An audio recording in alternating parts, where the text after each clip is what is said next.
May nabasa lang akong isang comment dito 'no, na ang sabi, huwag daw magpapaniwala sa mga vlogger ni Inday. Siyempre pababaguhin lang daw namin yung pangalan ni Inday. Okay, huwag na kayong maniwala sa'min.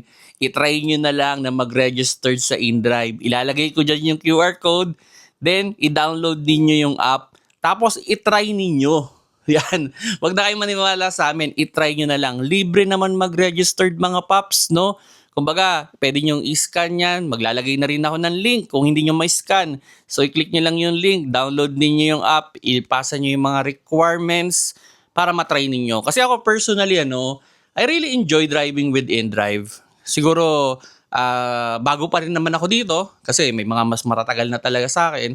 And one thing na nagustuhan ko talaga dito, yung control. Yung control na kung saang area lang ako gusto mag-drive. Like for example, sa akin, comfort zone ko is Binatin, Taguig, Makati, and Pasay.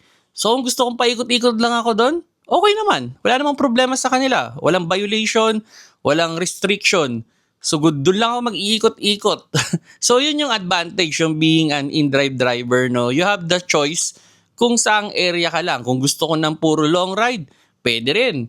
Kung gusto ko ng puro short ride, pwede din. Pwede din. So, yun huwag na kayong maniwala sa amin, subukan nyo na lang at i-enjoy ninyo yung pagdadrive sa InDrive.